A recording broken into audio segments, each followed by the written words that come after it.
All right. Welcome back to another live session of the Oak and Rock Fatherhood YouTube channel with myself, Zachary Small, and the one and only Anthony Migliorino. Anthony, welcome to the show. What is going on, Zach? I'm excited to get another episode in and answer some questions that fathers, parents, anybody has. Well, it's time to riff, brother. So last time we had a bunch of questions come in. We couldn't get to them all. So I'm going to say that we should just dive right into the ones that we hadn't been able to answer. And then as the live ones come in, we'll start integrating those and adjusting as well. But we've got an hour. Last time that wasn't long enough. So let's dive right into this. But before we do, Anthony, how are you and how is the family? This is a fatherhood show. How is the family life from the father's perspective? Everything is great, brother. Family's good. The kids are good. We're Show. settling How in is with our new home. As you can see, I still have boxes we have to unpack, but everybody's getting adjusted, and it helps. It really helps when you're connected, right? When you have communication, connection, and healthy attachment, it helps to make hard transitions that much easier. And I will say, dude, when it comes to connection, I love your internet connection. It's one of my favorite things about what you have going on in South Carolina. And as everybody notices, this is not my normal backdrop. So if you're watching this and you're like, hey, what's up with that dude's connection? I'm on vacation with the family. So right now I'm coming at you from a hotel in Florida. My brother got married. I came down here. I had to handle some other family business, but we're down here. The wife, the kids, extended family. We're together. We're having a great time. So it's awesome when you're able to put all of the things we talk about here into play and to have a vacation that's stress free. We're connected. We're having a great time. And again, it's living the message we're sharing. So we're going to keep that rolling. But again, it's good to touch base every now and then because you can't give it if you don't live it. And the two of us are living it. That's why we get to give it. So that is why Oak and Rock is going to continue to put out content that is going to be applicable to the day-to-day, application because this is real world stuff. It's not so much theory as it is, immediately applicable. The advice we're sharing, while there is some theory to it, there's a lot of, hey, just go try this, and see what happens. Check out, the results of what you tried and come back and try again. That's fatherhood in a nutshell. And when you do it enough times, you kind of break your way down to where it just works. You're no longer thinking about it, you're just doing it. So it's good to hear these questions that are coming in, and it's good for you to ask your specific questions because you can accelerate that growth process yourself. So let's get right to the first one, which Anthony, I'm going to throw your way because I love to just get the ball rolling for the momentum. How do you deal with parents who mock your peaceful parenting approach? You start with a lot of patience. But no, I mean we get this often. I've gotten people mock me or I wouldn't even say always mock. There are a lot of questions. A lot of people have curiosity about it, especially when I say I don't punish my kids. Um, it's it's right away it triggers something, so people get upset about it, or they do have negative attachment to it. So it's a tough approach. But I take one of the peaceful fathers approach, right? I try to convince people. I try to give them good arguments about why I'm doing it and how I'm doing it, because there is a lot of emotion involved with parenting, right? A lot of parents, they experience a lot of pain, a lot of discomfort. Their kids are misbehaved, their kids are emotional, they have temper tantrums. So when you tell them that you can give them something that will help ease that pain, right away they're a little hesitant. They're not fully trusting you with what you're saying because this has been going on for so long. But it's like anything in life. Once you start to take that approach and you start to make these steps to improve, you get progress, right? It's not a short-term fix. It's long-term results. There's no instant gratification with peaceful parenting. So a lot of people, they want that and they push for it. They say, just give me an idea, right? Give me the answer. And I wish it was as simple as that, but it's not, right? It takes a lot of time, and you do have to be dedicated, not only to parenting, but to improving that within yourself. And that's a key factor with peaceful parenting. Well, when you think about that from that angle, I mean, I almost literally just put out the opposite. I said, take this and apply it. And I hope there's an understanding there that when I say take this and apply it, it's not like, hey, here's a perfect puzzle piece that'll fit into your life and it's going to solve all your problems. It's no, take this new approach and go test that. So if it's something as simple as, hey, sitting and listening to your kids instead of waiting for your turn to tell them to go what they should go and do, try that up. What does that look like to you? What does it look like to start having dinners together again instead of people on their phones or watching TV? What does that look like? And now what's your version of that? And the running joke, I guess, is I always say, hey, go play catch with your kid. Well, if your kid plays soccer, don't try to play catch with your kid. Go kick the ball with your kid. That's a very simple explanation and simple breakdown. But the reality is, do it your way and apply it like that. And when it comes to answering this question, how do you deal with parents who mock the peaceful approach? It's how you deal with anybody that's going to tease you for doing the right thing. Oh, you go to the gym too much. Yeah, that's absolutely correct. I do. Oh, you don't hit your kids. Yeah, joke's on me, right? I don't beat my kids so they listen. You got me. You really got me. It's almost comical when you reframe it to the point of people having to look at themselves. Like, do you hear what you're saying? You're coming at me for taking an approach with my kids where I don't have to use physical force on them. Think about what you're saying. Honestly, I don't really justify it. I haven't had much real world conflict when it came to this. Online, for sure. There's several dudes online who every time I post, don't spank your kids. Well, your kids are going to be rebellious and they're not going to listen to you and they should learn hardships of the world. Okay, dude. I would love to go sit with their families and have them sit with mine and let's just sit together and kind of see where we're at. And then let's just look at the field from there. How are you doing? And I'm not saying all these families are bad. These guys might be coming from a great position. They might be connected with their children. I don't know. What I do know is I constantly see those same names sharing a lot of other issues that raise red flags. So I always judge, who's critiquing or judging my parenting approach by, is that a person who's living a life with their family that I would want to swap with or emulate? Because if I see them like, man, you do have it really together. You look like you've got a great marriage, great relationship with your kids. Maybe I'm going to listen to like what you're saying to me has some really good validation. But if you look like you're coming from a dumpster fire, I don't want any of what you're doing in my sauce. Like your ingredients, keep them over in your recipe. You're like, I'm trying to build something a little bit better that works a little bit better for me. Yeah, no, it makes sense. And I think it's been going on way too long where we're hearing too many stories of parents who still hit their kids. It definitely needs to stop. And there are so many better ways. So getting to the next question, Zac, I'm going to throw this one to you. It says, how do I protect my son from being influenced by his friends or peer groups? That's a great question because there's a lot going on nowadays, more so than there used to be. Like before, it's, oh, do you want to smoke cigarettes? Oh, do you want to do this? Now it's like, man, do you want to start identifying as something else? Do you want to start going online and talking to these other groups? And correct me if I'm wrong, but it seems like tech has sort of opened up a much easier access world where before it was kind of throwing rocks at a window. Hey, come sneak out so we can go to a party. And now it's like, hey, their phone. Like, hey, they can get inside my home. They kind of infiltrate in there and kind of influence my children.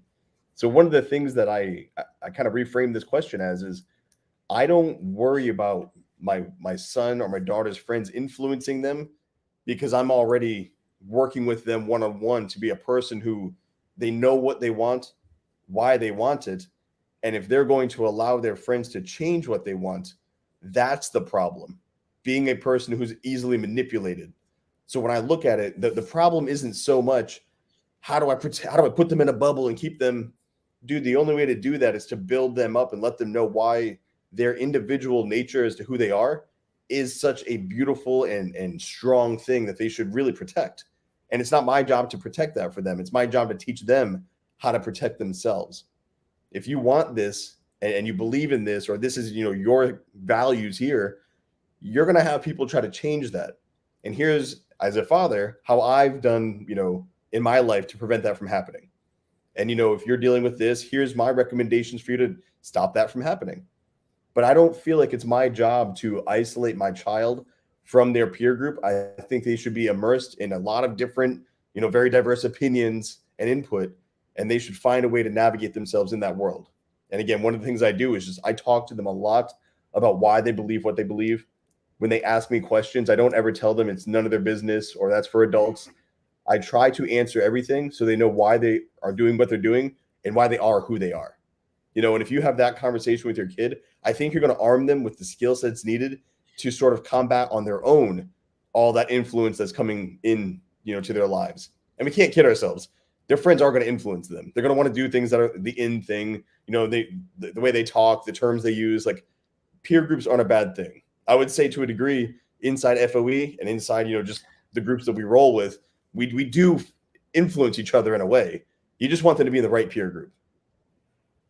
Yeah, no, well said. You definitely want to make sure that the greatest influence first and foremost is going to be you, especially a father, right? We have the greatest influence on our child's lives, and we see this from time to time again, right? All the fatherless home statistics and how adverse not having a father is. So if you have that opportunity and you have that chance, like you said, it's not about protecting your kid, but it's about setting them up so when they do go in these groups with their friends or their peers, they're not going to be easily influenced to do things they might not want to do, right? We're not protecting them. We're giving them the tools to survive on their own. So what I always say is when they are dependent on us, we have to create the healthiest attachments that we can. We have to make sure that how we talk to them, how we speak to them, how we interact, how we behave is showing them the examples that we love them, that we accept them unconditionally, and we want them to freely express who they are when they're in our company. This way, they have that foundation, they have those building blocks, and when they go out with their friends, and one of their friends makes fun of them or tries to change who they are, they're not going to budge because they've taken the time to build that with us. And I think that's going to be the greatest protection, even though we say it's not protection, but the greatest achievement into helping them go out into the world and actually be confident and be assertive and stick up for themselves. If we're constantly bashing them down in our home, punishing them, ridiculing them, criticizing them, how are we going to expect them to go out into the world and not let that affect them negatively? They're going to be more susceptible to it. So we don't want to raise them to go out and be prey, right? We want them to go out and be the lions, to be the hunters. You said something there before. We've got something in the chat I want to address from Mark Cotton. But before we do that, I want to circle back on something you said that I think might be missed because I find it missed a lot in the conversations. Your child should not base their worth off of your contentment. Like if dad is happy, then I'm a good kid. When you do that, when you set that standard as to dad only shows love when I've made him happy, you are now building them or conditioning them to do the same in that peer group. I want these kids to like me, so I'm going to do the things that'll make them happy, just like I do the things that make dad happy. And instead of dad saying, "Look, I'm happy with you even when you do things that I disagree with," like you are doing things in your world, you're going out and building yourself. I love you for that. Not because you chose a sport I liked as a kid or you like my favorite color because that makes me happy.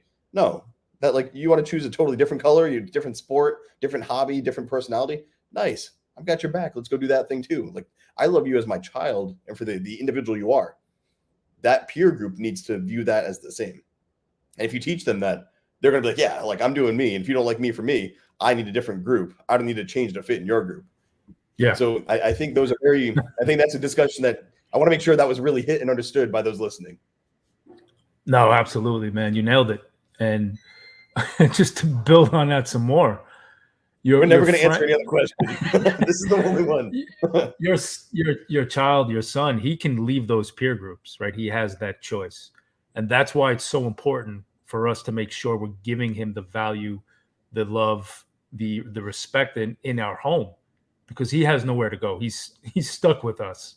So we want to make sure that we display the best possible virtues, the best, the most goodness that we can give him during childhood, because he can't leave. He can't run away from us. We're his parents. There's no other alternative. We have to do the best job we can. No excuses. Absolutely. And again, I want to make sure that was really hit and understood by those listening. You said something there before. We've got something in the chat I want to address from Mark Cotton. But before we do that, I want to circle back on something you said that I think might be missed because I find it missed a lot in the conversations. When you We have a video. I feel like we're starting to become those guys. Like we've got a video on that too. So just stay tuned and check it out when it drops, because there's a lot of these big tickets we'll be hitting, individually. These lives are great. I love doing this live. I love being on the hot seat. So I've got to tell you exactly how I feel, like for real. I can't script it out because I have no idea what's going to be asked. So that's pretty cool. But that video, we go a little bit more in depth. And there's several other topics like that. So be sure to check out the channel, subscribe, and then you can go into the library and catch up on all the things we've talked about. But for right now, we're doing live Q&A. So we've got a question in the chat. It's from Mark Cotton, who says, my son talks back to both myself and my wife. He's defiant of any requests of him. He's obsessed with his Xbox. That's all he wants to do. And anything else is a chore and a bore to him. All right. So the question there, I'm assuming, is how do you get him to not only find something outside of the Xbox, but also to not talk back? And I think in that conversation, in both of those questions, one thing is being really, highlighted. My kid's behavior. Without the context of how you're speaking to the kid. And Mark, I know who you are, so I understand a little bit more backstory here. But to others who don't understand, I've got a relationship with this man. Anthony and I both know him personally. So his situation is not foreign to us. So we're going to go a little bit more in our discussion on that. The way that you're interacting with him, it honestly is a reflection of how you are engaging and setting the tone of that discussion. We've had a lot of this talks on here with fathers where your angle of approach, your attack, it can't be, I'm going to meet you head on because you're going to go do this because I'm the dad. That's not working. Because when you have an individual, and Mark, you are a very motivated and focused man, why are you surprised at all that you're being met with that same resistance from somebody else who's just like you? He's got the same energy and the same focus as you and your wife, but now it's coming back at you. It's like an unstoppable force meeting an immovable object. If you were to put those powers together and go out, that family, unstoppable. But when it turns on itself and now you're starting to smash heads, well, now all that productivity you could have together, it's being, sort of thwarted by your own efforts. You're turning on each other. So one of the things I would do, and there's several things to this, it's actually a very long discussion we could have, but one of the immediate things I would do is sort of reframe this to building this back to a team, getting you guys back on the same page. Hey, buddy, I don't mind that you like your Xbox. That's cool. It's like some video games out there, they're awesome. You can do a lot of cool things in a whole new world that you build. But for right now, we've got to make sure we're taking care of our world. We've got to make sure we're leveling ourselves up. And how can we do that together? How can you help him in his world? We talk a lot about fathers entering their child's world. How can you help him? How can you help him on his level? And then let's talk about how he can help you on yours. And there's a lot that goes into communication. There's a lot that goes into the tone and the language within your home. Another video that Anthony and I recorded that we'll be sharing, that one drops on Friday. But I would say that it comes down to the conversation you're having. When you roll in one time without losing your temper or anything, you can't expect that to fix it forever. There are years and years and years of conflict and conflict and conflict. You've got to consistently show up who's going to bring that 10 down to a 2.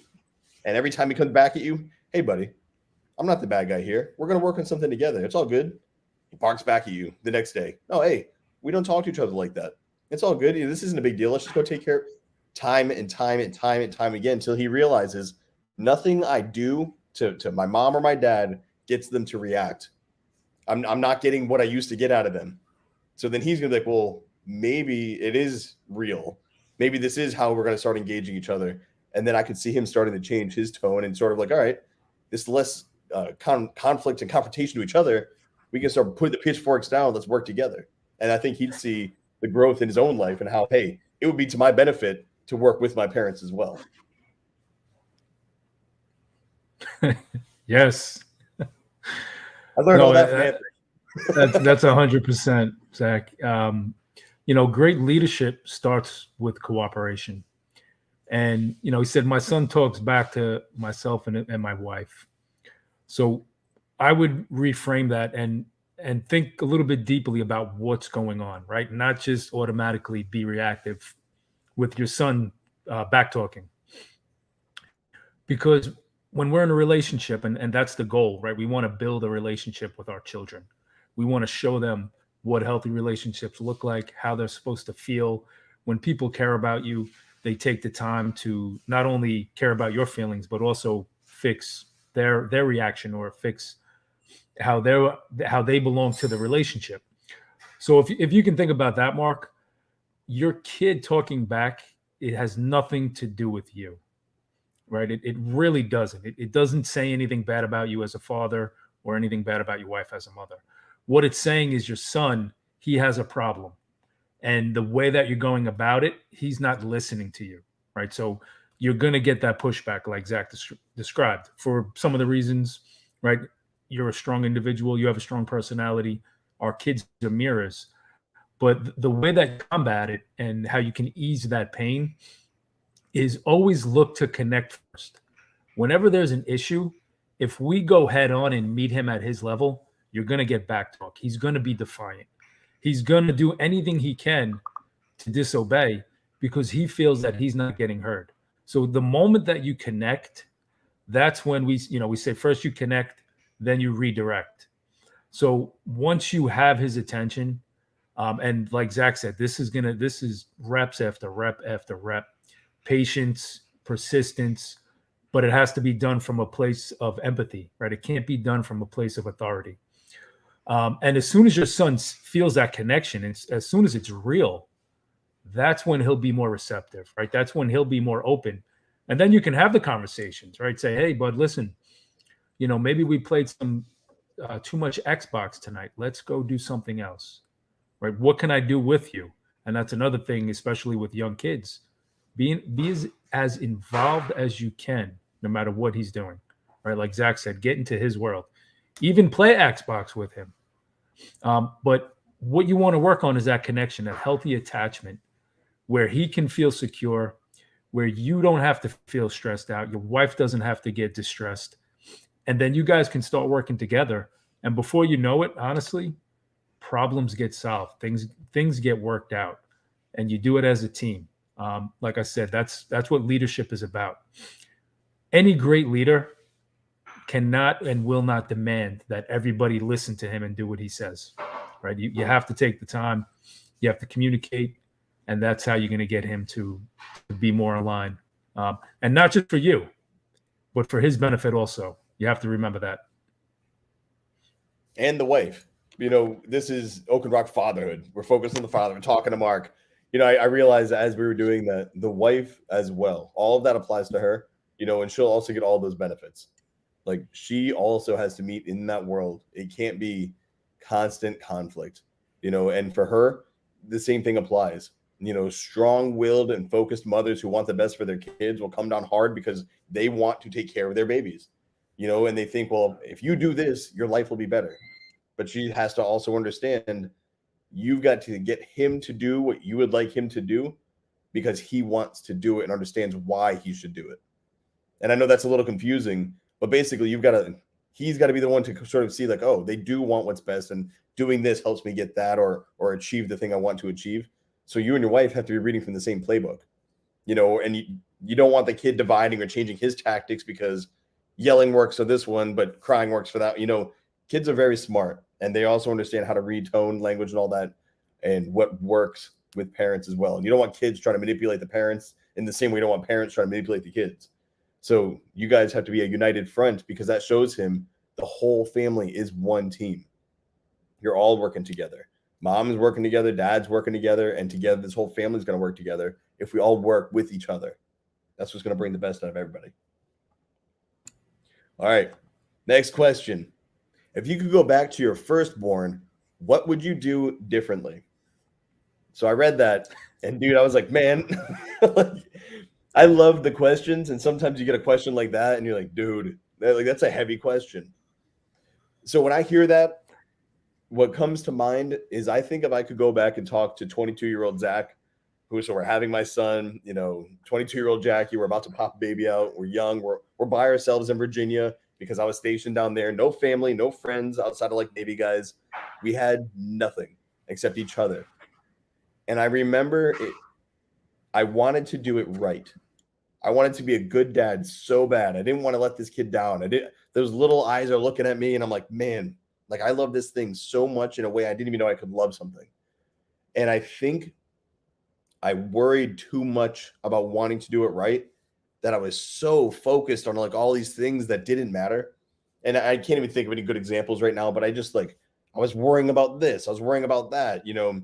What if we do formula? What if he has too many bottles? You know, my son was like a chunky baby. I'm like, what if I'm setting him up to be fat? And like, I was so worried about these little things at such a young age that it kind of robbed some, I guess, some of the relaxation and joy of the moment I could have otherwise had. Now, people might hear that and be like, dude, you're a first time dad. Like, that's just the nature of the beast. It is. But if there's anything I could pass to other first time dads, is relax. Like, soak this in. You brought a life into the world. Try to enjoy it. And I know you're probably going to do what I did and worry about everything because you want to do it right and be a great man to that child and raise them right, you know, but having fun is raising them right. Being present without that stress is raising them right. Dude, it's a real thing, man. When you have the second one, it's like you got all the stuff out of the way with the first one. So with my firstborn, I was worried about everything. My second one, I knew like, hey, this thing's not going to break if she falls off the couch or if she stumbles while she's crawling. Like, she's okay. She's a baby. It's going to be all right. Hey, you've got a chubby baby. Look, they outgrow that chub phase by the time they're 2. Once they're up and running around, it's all gone. You know, the crying, you don't have to get up and sprint to it. It's not dying. It's just trying to tell you it needs something. It needs food. It needs attention. You know, it's not a total negative thing that's going to like freak it out. You just get up and be like, hey, I'm here. We're good. We can hang out, you know, and then boom, life is good again. So if I could hook 22-year-old Zac up with some advice, I would tell him, hey, dude, you're going to be living a great life. Enjoy that kid. Enjoy every moment you can because he's going to make it. He's going to be all right. He's going to surpass I couldn't have built a kid as cool as my kids. You know, if you said, hey, you have unlimited personality traits, everything to choose from, it would have been less cool than the kids I have now. So I think that would have been what I would have done differently. I would have enjoyed the ride a little bit longer. Yeah. Well, you want to, that's the main thing, enjoyment. And I would say I fall along the similar lines. You know, if I can go back to my firstborn, my first daughter, I was 20 years old. I just turned 20.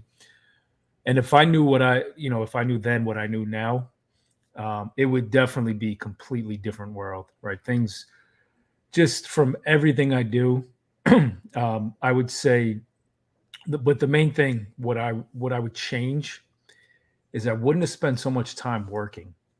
And that's one thing I look back at. And I think that is, it's also some sort of fear. And I always had this thought that if I didn't work hard, things would fall apart. And now that I'm older, I can let go of that because I could see that it's not true. But I think that stripped away a lot of quality time that I could have had with my first child, and even my second child. Fortunately, my son got the most of me when he was younger. But we do the best we can. But that would be definitely something I would give advice for young fathers, guys starting out. Right, don't waste so much time worrying about your job, about the money. Have your systems in place and make sure that your main focus is on being a father, raising your kids, raising them peacefully. And, that stripped away a lot of, I don't want to say memories, but a lot of time that I could have had spent more with them. And it also hurts the marriage, right? Working all the time. So if I can go back, I would have focused so much more on my marriage and on my parenting. Easily, that would be where I would change. Dude, that's a heavy question because like when you really go back, you're like, man, like you've got to like measure like what did you do wrong? That's basically the question. What did you do wrong and you would change and do right this time? And I completely agree. That's life. But dude, that's exactly. I was gonna say that's the lesson though. That's what we're doing as parents. My dad, all the things that went wrong as he was coming up, and he taught me with my son and my kids. I now avoided those pitfalls, and so now when my kids have kids, I'm going to say exactly what you just said. I'm going to say, hey, like enjoy it, I like soak it in. These kids are they'll be all right. Be there for them. Have a good time with them. Like you said, I didn't even think about that part of it, but be there with your wife too. Remind her, hey, this is okay. You're new parents, but look, you've got this. Just be you. You were born for this. You spent all that time cultivating yourself as a person to pass that on to the next. and that's something we can both give our kids, and then our kids can give to their kids, and then we get to watch our grandkids grow, and then watch our grandkids pass on all the lessons from their granddad and their dad to their kids. So it's just, we talk legacy a lot, but legacy is more than, hey, what am I going to leave you in my will? Legacy is like, who are you as a person? What makes you chase things that a lot of people don't chase? Where did you get that desire, that fire from? Why do you care about your last name, or why do you care about, even wanting to hit any sort of standard? What in your family set that bar, that hunger? And that's what we're trying to build here. A sense of pride in who we are and what we're doing with those lives we have the privilege to lead. Yeah. And listen, I think about that now. I'm 43. My kids are a little older. I think about that. I'm going to potentially be a grandfather in the near future. And I always think about the dynamic with grandparents, right? Everybody says, oh, grandparents can spoil the kids and give them whatever they want because they can hand them off to the parents. And I think about when I'm a grandfather, I'm not going to be like that. I'm going to treat my grandkids the same way that I treated my kids, right? I'm going to be a peaceful grandfather. I'm not going to try to bribe them and spoil them so they like me. I'm going to be exactly who I am and show them what a good relationship looks like. So just to add to that, it's a little bit in the future, but I think about it often. Dude, I've had that exact discussion where we talk like, oh, the grandparents want to give them candy, or they want to like give them like a treat. I'm gonna be like, yo, push-ups, let's go. Hey, you guys see that? Let's go jump in the ocean and come out. Like, I'm gonna be that granddad who brings the kids back like totally fucked up. They're gonna be wet, they're gonna be cold, they're gonna be hungry, like totally like energized. All right, see you guys tomorrow. Have fun with them tonight. And the kids are like, ah. Oh, yeah. So that's my objective too. All right, we got the next question, Zach. Next question. Yes. Well, I'm going to toss. How do I motivate my kids? Not a teen. Huh? My kid's not a teen. This one has to go to you. Oh, all right. How do I motivate my teenage son to be driven and take on more responsibility?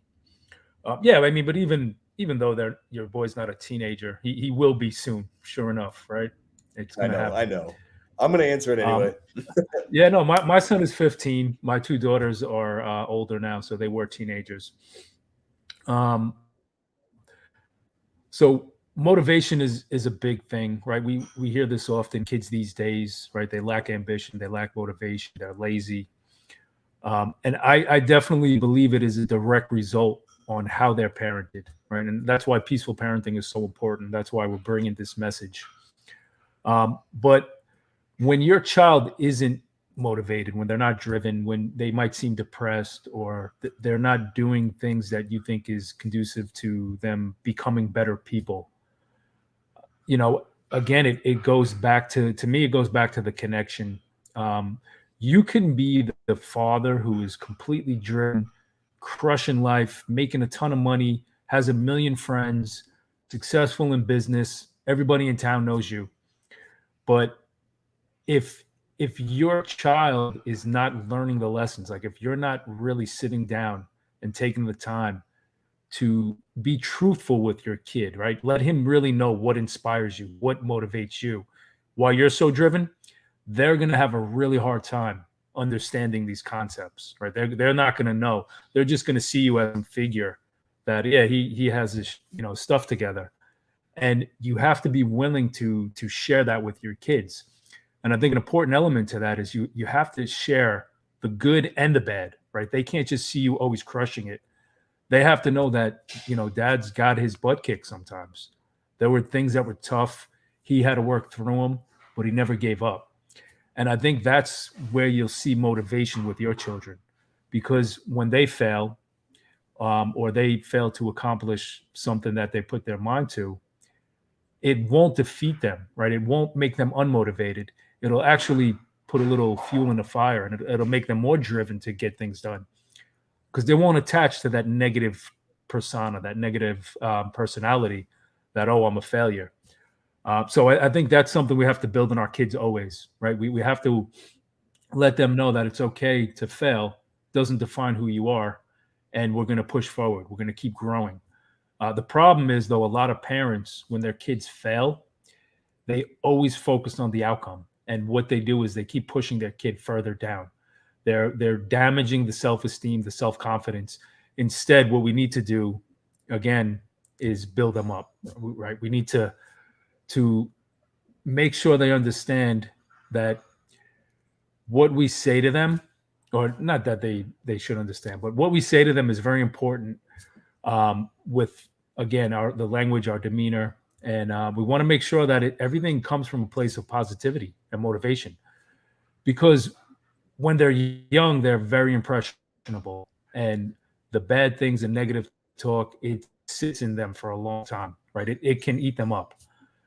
When they get older, especially a teenager, if you've built that foundation, you can start to have real conversations,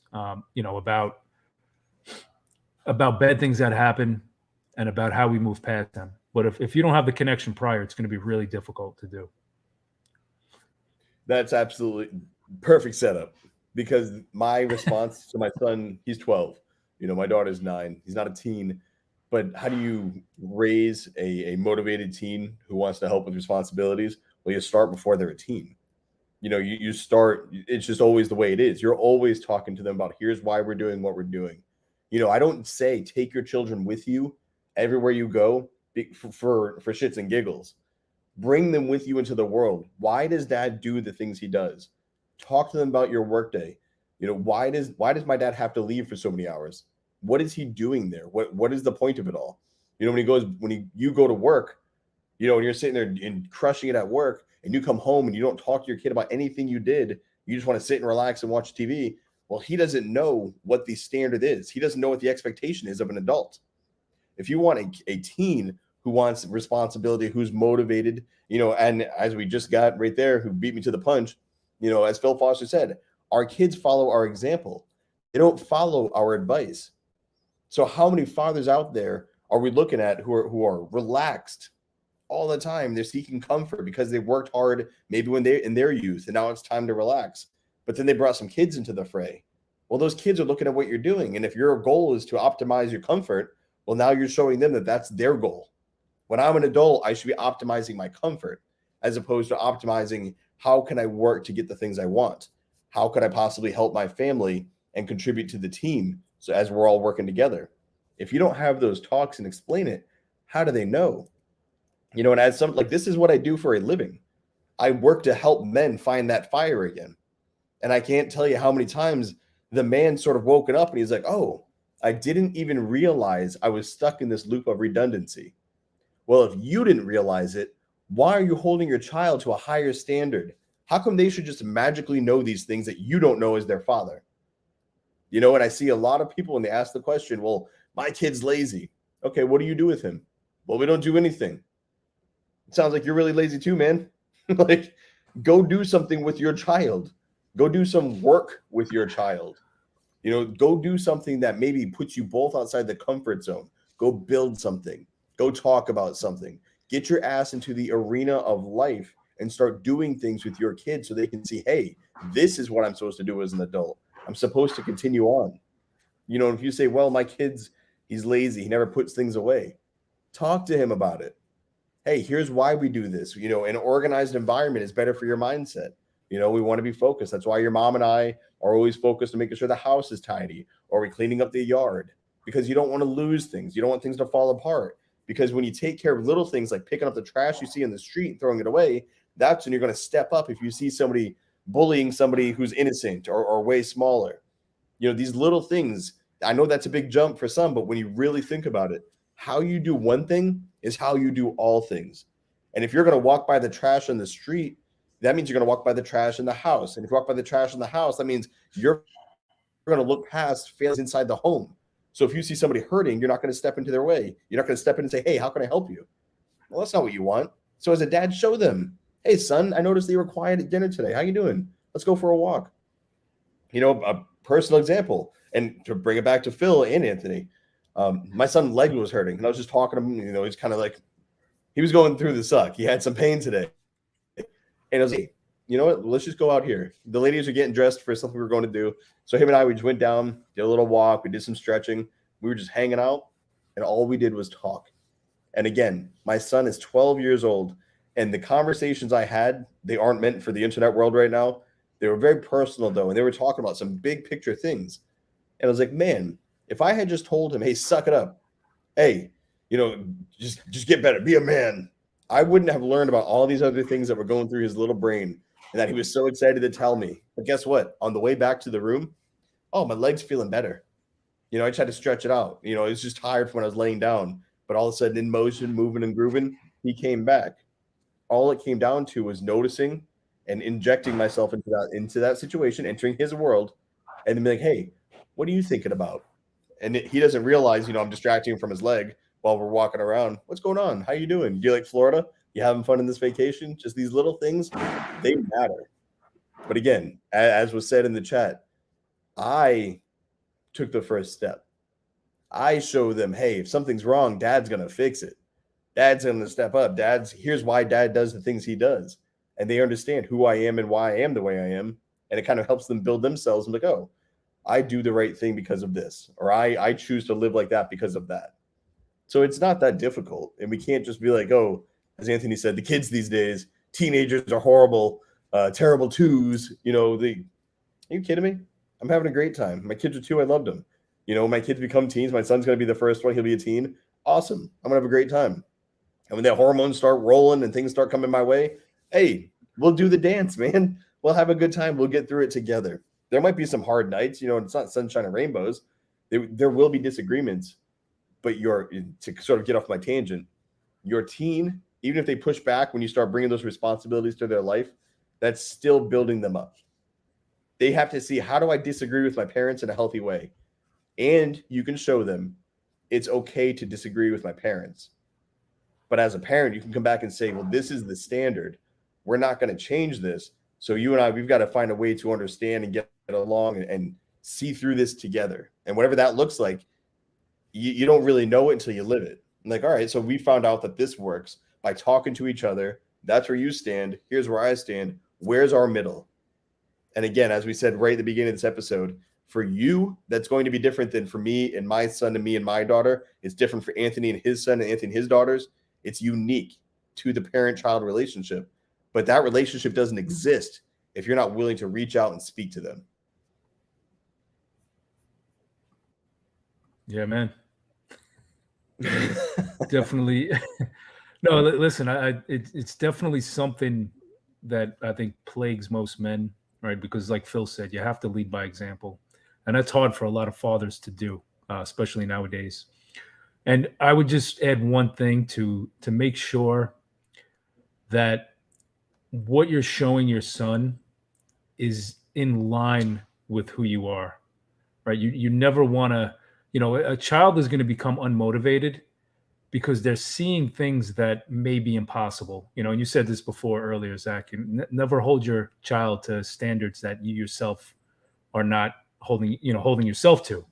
And that's important because children so easily see themselves a certain way if they don't live up to standards that dad's doing. And we want to be able to have those conversations and make sure that this is clear, right? You're on your path. You're doing what you do. Dad does what he does, but we want to continue to grow. And again, I think the motivation thing is going to come from you the most. Absolutely. But next question, because that was a long one. I know. And like, man, we got so many, so we can start just smashing them. Yeah, I don't see any in the live chat, so I'm going to go to the next one we had. It said, should I let my child play with other kids who hit or display violence? It's an interesting question because I see a lot of these kids, when they say displaying violence, rarely are kids just going out there and grabbing a stick and hitting another kid across the face with a stick. So if you see like somebody being a psychopath, no, man, like obviously protect your kid. There's something going on there. You don't say, hey, go kick the kid's ass, little Johnny, go get him, go show him that you're the tough guy on the playground. When kids are tough, I let my son play with the tough kids. If they're running around and tackling each other, I let them go. These boys are boys, they're having a good time. But it's not random acts of violence. So you just need to be really particular in what you mean by that. So we're living in an age where words matter. And sometimes I think in the world we're in now, words are confused. So when I hear violence, I think of something as simple as kids tackling each other in the playground, because it seems like we found ourselves in a world where that's a violent act.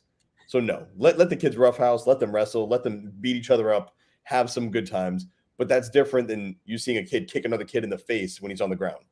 So that's violent. So no, you need to tell your kid, like, hey, you got to protect yourself. Kids like that are bad kids. Like, they're looking to hurt somebody because there's something wrong in their life. But these kids that they want to throw down, and it's always boys. I've yet to see violence with my daughter or her friends. And I'm not saying like that doesn't exist. Sure, it probably does. Girls can be very petty, but at the age my daughter's at, I've not seen it. So I want to be very clear here on what I've seen and lived. These are experiences. My daughter has shown nothing. All the girls, maybe they bicker at each other a little bit. They sort of have their cliques and whatnot. So there's maybe some social shaming, but they're kind of just doing them. And my daughter, she's 9. She's still playing with dolls. She's still, playing with a lot of like little kid imagination type things, so that she gets along with everyone. My son, they go to the park. It is WWE, backyard brawls. I'm pretty sure my son's going by Kimbo Slice these days. Like, so they're just throwing down, but they leave it and they're having a good time. And it's making these boys, it's like we spoke in our last video, they're learning what's too hard. So every now and then you will see some tears. A kid will get hurt. They come back, they're like, they shake it off, but they're like, all right, we went too hard there. So you can't punch that hard. You can't wrestle that hard. You can't kick or whatever they're doing. Or in football, you can't suplex them to the ground. Like, just a normal tackle is good enough. And they sort of self-correct. But yeah, I let my kids play with kids, but I also let my kids know, and they do know what too much looks like. And they know, hey, I'm going to back off that. That kid's doing too much. Or as I guess they say these days, that kid's extra. Kid's extra. No, so when I saw this question, the first thing I thought of is, why would you let your kids play with other kids who are violent? Or why would they even want to? I wanted to clarify the terms. Yeah, why would your child even want to play with somebody who is displaying violence or hitting or physically harming them? And I think, again, that's going to start in the home, right? There's a lot of parents who still hit their kids. So if you're concerned about your kid going out and somebody, another child hitting them, then you have to, that lesson needs to be taught in the home, right? We don't let anybody hit us. And again, this isn't what you were saying, Zach, right? Play fighting. And we showed that that's really healthy. And even for girls and boys, right? They need to learn how to play fight and rough play. But I think that starts in the home. We have to set those boundaries and let our kids know that nobody gets to violate them. Nobody gets to use physical violence against them. And those are people that you should not want to play with, right? Those are the people we don't want to keep in our lives. So this way, when your kids do go out, if they're young, they can start to get a feel for who they don't want to be friends with. Because the truth is, when they get older, you're not going to be around to protect them. And if that's the behaviors that they accept, right, from you hitting them or you spanking them when they're younger, and then accepting that from their friends when they're younger, guess what's going to happen? They're going to become teenagers. They're going to be in abusive relationships. They're going to, there's a lot of bad consequences that can happen from allowing your child to accept that in their life. And again, it starts with you. It starts with the parent in the home. So this is one of those reasons why having the two coast format works well, because that is two very different angles on the same question. But I would push it even a little bit further before we go to the next question, is whomever it is that asked that, if you're listening, you're like, yeah, they answered my question. I think we need more context on that question, because I completely agree with what you just said. And it's almost the totally other side of the spectrum to what I was talking about. But absolutely, my kids know what's okay, and they know where the boundary is. And I am their father. I'm the close, like myself, my wife are the closest things to these kids. And I'd assume we have their absolute trust. And if we're not going to be the ones allowed to hit them, nobody else in this world should have that freedom to put violence upon their body, to touch them in a negative way or touch them in a way they don't want to be touched. If mom and dad are saying we don't do this, there's no way in hell a stranger should be doing it, or some random kid, you know. And so that is, I agree with you, something you build in the home. Yeah. All right. And that's, go ahead. Next question. I probably just ruined a great insight. What are the best resources for having someone looking to become a better, peaceful parent? All right, obviously, I've got to throw this out there. Oak and Rock Fatherhood. Yes. Number one resource. That's the number one resource. It is now. The second best. So Anthony and I've shared this, so this isn't self-deprecation at all. Like, I'm just admitting something. Anthony's the one who brought a lot of resources to me. I went at this a very natural way. I sort of found my way to this world. I didn't have resources. I didn't have books. I just started living like this. It's just the way I thought right looked like.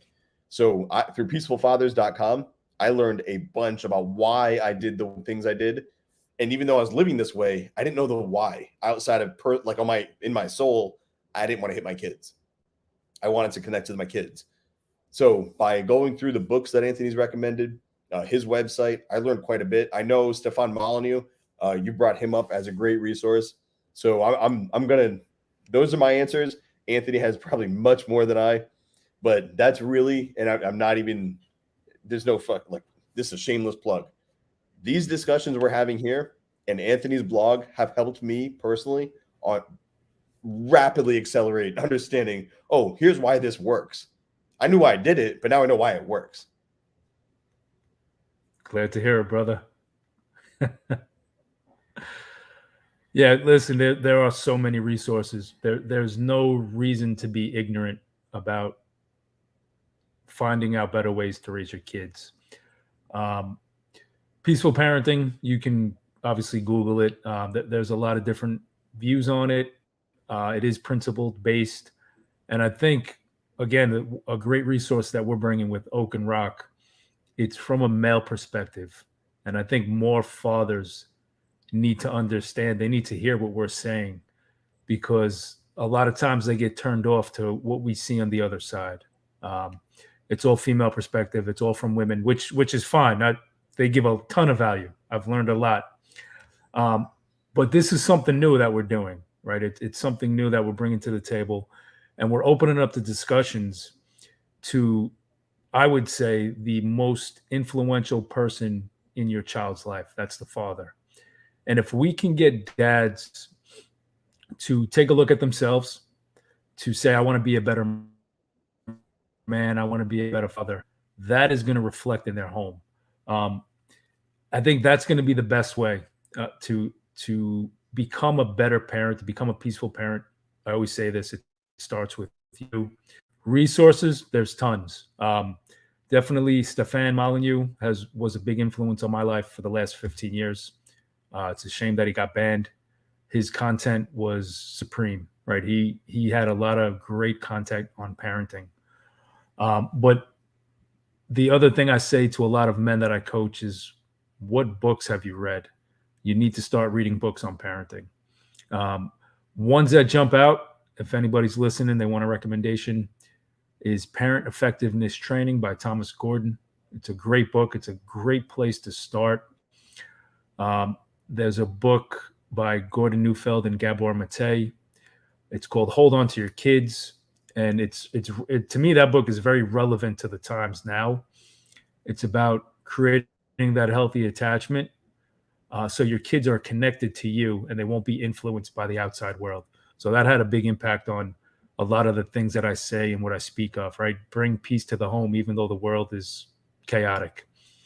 And again, I appreciate the shout out. I try to bring as much insight to the topic as I can. And I would even throw right back at you, Zac. I learn a lot from hearing your perspective. It's, even though you didn't know about peaceful parenting, but you were doing it, brother, right? This is how you were living your life. So to hear you tell your stories and what you've done just further reassures me that this is the correct path, right? This is what right looks like. This is what good men do. Because I know you personally. I know how you hold yourself. I know how you carry yourself as a man. So I would want to say, hey, how does that guy father his kids. And the last thing I will say is you have to open up. You have to have conversations with other fathers, and you can't just sit on the sidelines, right? You can't just think that this isn't important enough of a job, being a father, to ignore it, to just be ignorant to what you could be or who you could become as a father. So definitely start doing the work, start being committed to becoming better. We're just gonna sit here and compliment each other all night. That's how peaceful fathers get down. Oak and rock, baby. Who's the oak? Who's the rock? We're both. The best. All right, we've still got a little bit of time, and we've still got like 10 questions, dude. So we're gonna go back onto it. The next one: how can I resolve a conflict quickly and without hurting the relationship of the child? I understand why this could seem like a bigger thing than it is, but honestly, when things happen, you don't let it be the end of the world. Like I do not allow myself to go to level 10 on things that aren't level 10. You spilled your glass of water, accidents happen. Oh man, you don't want to finish your food? You should listen to your body. Don't eat when you're not hungry. These you don't want to do your homework? Well, let's talk about it. What's the real issue here? Is the real issue that you don't want to do your homework? Is the real issue that you want to play a game and you don't understand why homework is important? And it's not. It's you're doing schoolwork at home. I don't want you doing your job at home. I want you doing your 40 hours that they're paying you for and not doing free work when you're at home. And homework is conditioning you to do that. But that's a totally separate discussion. But that is where I stand on that. And I tell my kids that. Like, yeah, homework's ridiculous. There's no reason for you to be doing long division at 4:00 at night tonight. Like, that's your teacher's job to teach you that in class with, your other 15 classmates. That's not our job to sit and spend hours here doing this. But there's a lot to be said there. So how do you keep that conflict from hurting the relationship? You don't ever let it get personal. Hey, it's okay to disagree.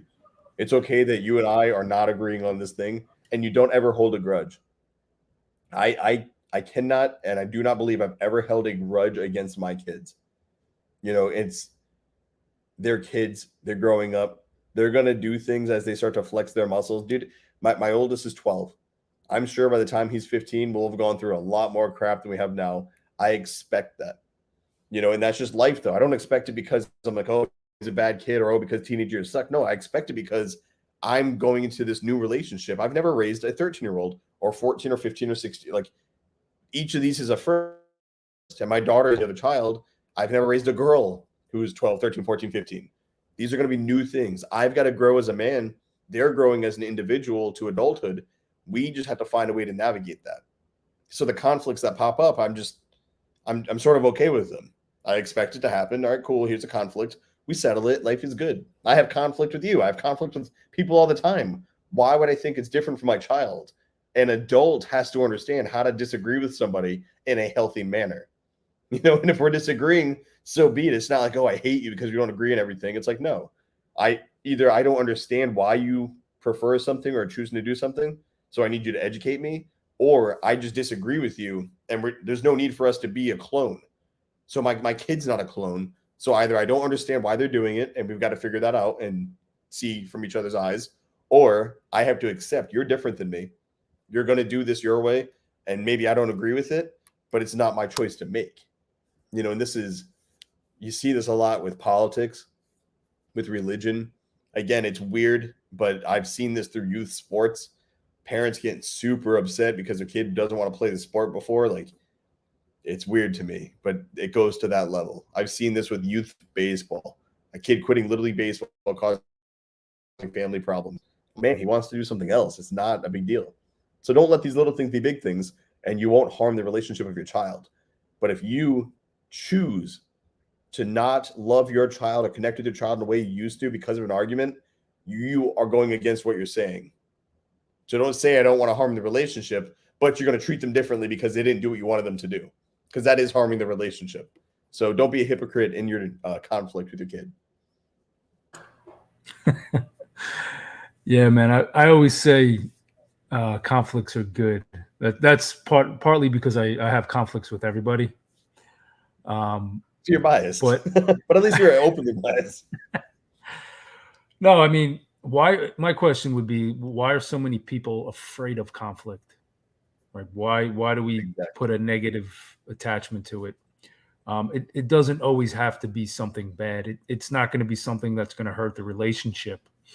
If we see it that way, that's exactly what it's going to do. Because if we can not focus so much on the relationship, but go back to the conflict, the only way that conflict is going to be detrimental to the relationship is if we're not dealing with it in the proper way. If we're being reactive, if we're getting upset, if again going back to the lead by example, if we're showing all the bad examples of how to deal with conflict, it is going to hurt our kids. It's going to hurt the relationship because we're being immature. We're not being calm. We're not being a peaceful father, a peaceful parent. We're taking a approach that we wouldn't want anybody else to take with us, right? If we had an argument or a conflict with somebody else and they were full of anger, rage, and attacking us, we wouldn't want to be around that person. Of course, it's going to hurt the relationship. But what happens with fatherhood is you have to be clear. You have to make that choice that, all right, things are going to happen. Bad things will happen. We're going to have arguments. We're going to have disagreements. But because I am the father, I get to choose how to set that example. And that's how, once you can realize that, then you can understand that it's never going to hurt the relationship because you're in control. When you're not in control, it definitely and absolutely will hurt the relationship. So self-control is critical. It's the key. It's what we want to strive for. All right. The next question is I'm going to give it to you, brother, because I know you're going to love this one. Should I talk with my kids about all the crazy things going on in the world? All right. It's a tough question, important question. It is important. And I'm going to say something that probably is not going to float in like many of the homes. Yes. There are things going on in the world, and I'm very open with my kids about these things, but in a manner that is more educational than emotional, if that makes sense. So when they ask me, well, do you like what Joe Biden's doing? Like they'll hear that somewhere. They'll hear it on the news. They'll hear a friend say it. They'll hear some other parent like, "Oh, Joe Biden this, Joe Biden that," and they'll ask me, What's your opinion?" I don't go into a rage because I'm not reactive. I respond to things. So I tell them, I don't agree with some of the things he's doing, but he's the president of this country. So he's doing the things that he thinks are right for what it is he wants to achieve. I don't agree with certain things, but here's why I don't agree, and here's what I'm doing to sort of counteract its influence in our life and what we're doing. And then I'll explain to them. So I thought that this was going to happen. So we'll talk about masks when the riots were happening. I mean, kids see things. And if you say, don't worry about it, they're like, there's a town on fire somewhere in America right now. I should just ignore that. What about if it's art? Like their brains are going to think of this. These kids are very intelligent. And let me put the disclaimer now, be age appropriate. Like you don't need to dump a huge world of things onto a 4-year-old's mind. They're not going to understand, and you're going to scare the shit out of them. And you can't really expect them to logically understand the many the little variables that go into everything you're saying to them. So explain it in an age appropriate manner, but let them understand like they're becoming adults.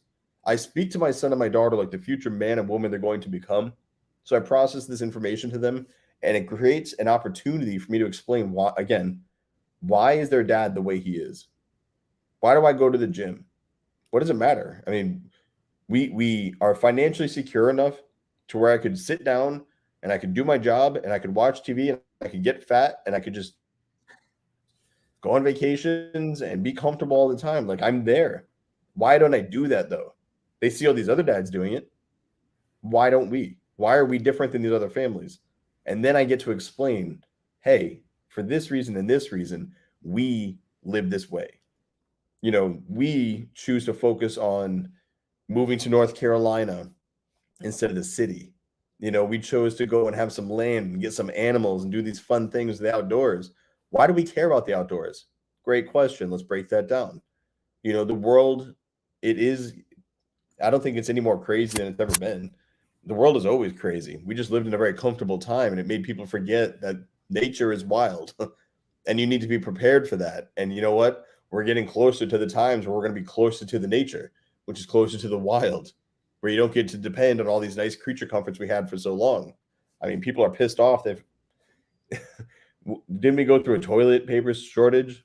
Weren't we going through like all these random like shortages of things that we didn't have anymore, and they were losing their minds? And now they're talking about supply chains and all these things, and people are up in arms, and all these people are freaking out. I'm like, man, my family's doing as great as we've ever been because we were living differently. We were preparing differently. And my kids knew along the whole way. And here's another thing, you know, my kids didn't have, they weren't stamping their feet. I didn't drag them to North Carolina. They were excited. I made them a part of that whole process. I explained so many things to them that if you were to come and meet them and sit and have that conversation, they'd be able to keep up to an appropriate degree of understanding. Yeah, I get why you work out, Mr. Miglierino. I get why, taxation's theft. I get all these things, and they're understanding it to a degree. They understand why you are the way you are, why I am the way I am, but they're not concerned because I always present or I always address the problem they present with a solution. Yes, I know you saw these riots and that did happen, but here's what we're doing to stay ahead of it. Yes, I know you saw that the coronavirus was doing X, Y, and Z, but here's what we're doing to stay ahead of it. I always give them a solution to the problem that they're seeing. And I'm not going out there and stamping my feet. And I think because of that, it's allowed them to be in a position where they're not afraid at all of what's going on. And before I toss this on your way to see how kind of you handled this, I truly believe that the history books are looking at us right now. And I say that in the sense of like your spouse is looking at you. I run the Family Alpha, I run Fraternity of Excellence. People are looking, what did your brand do when COVID hit?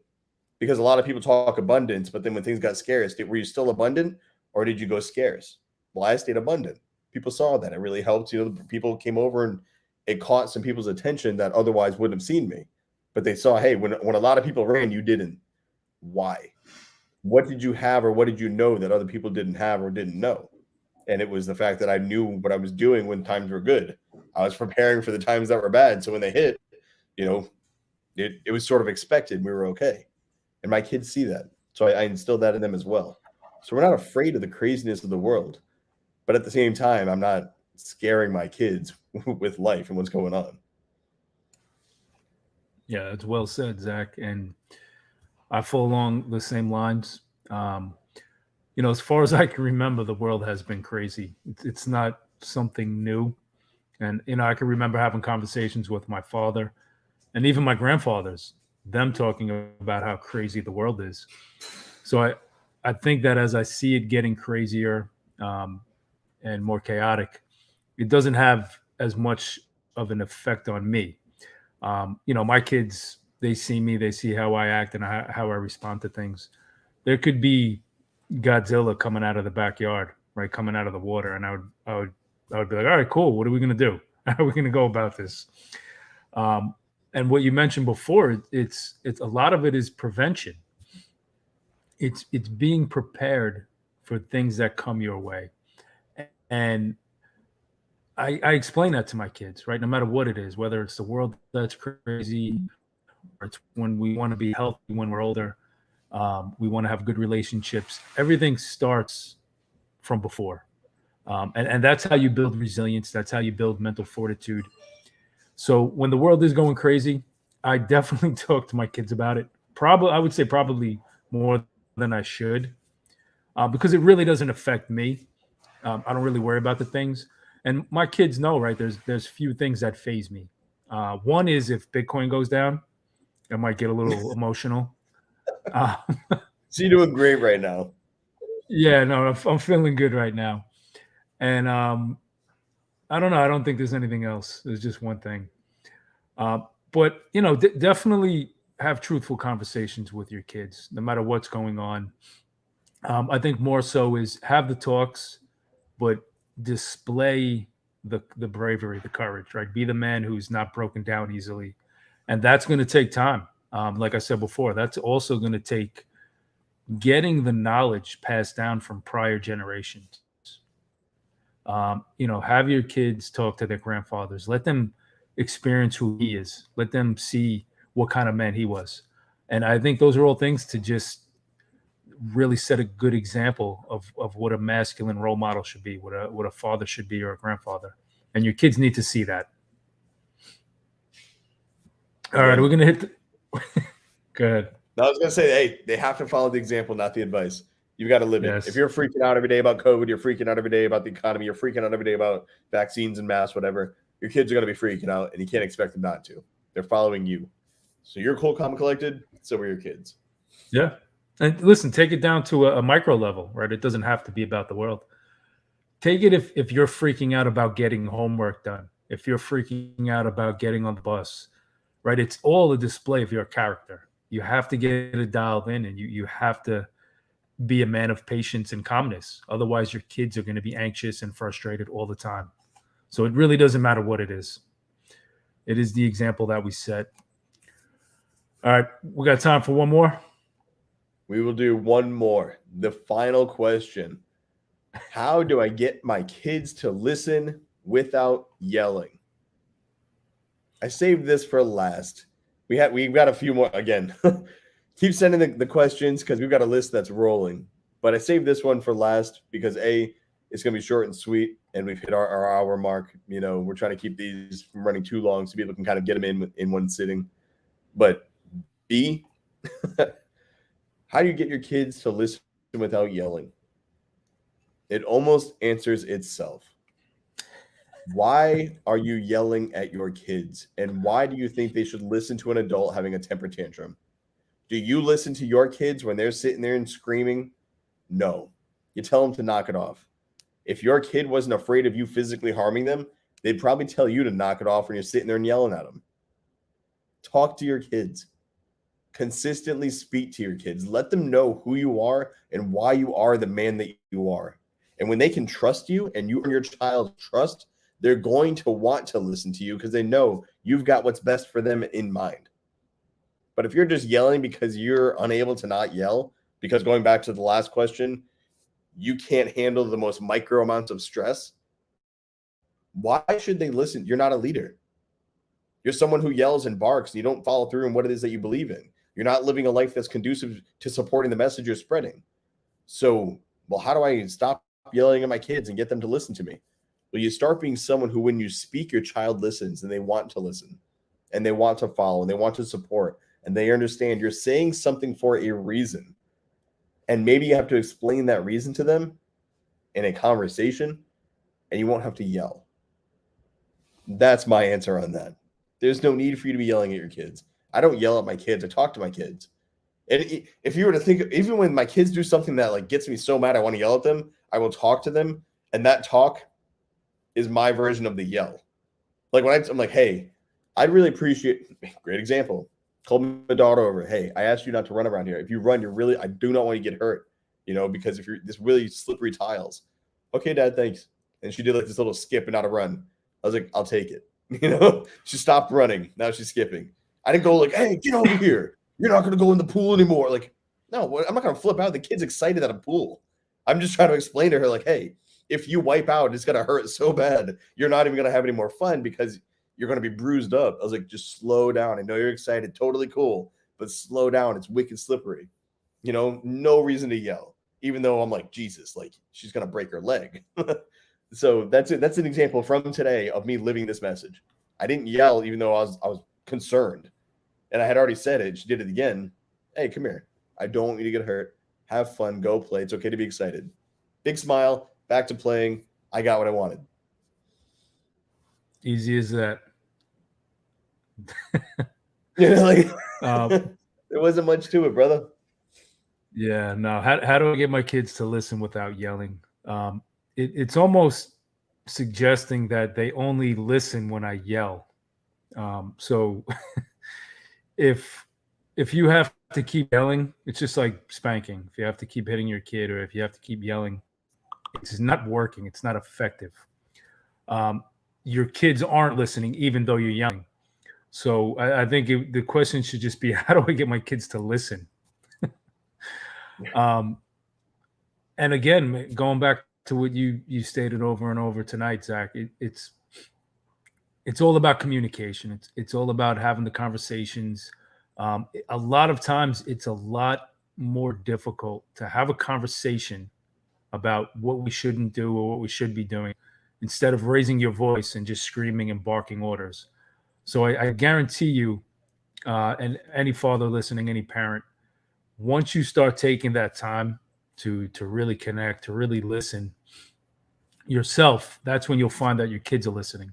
Nobody wants to be ruled by a tyrant. Nobody wants to submit to a arbitrary authority, right?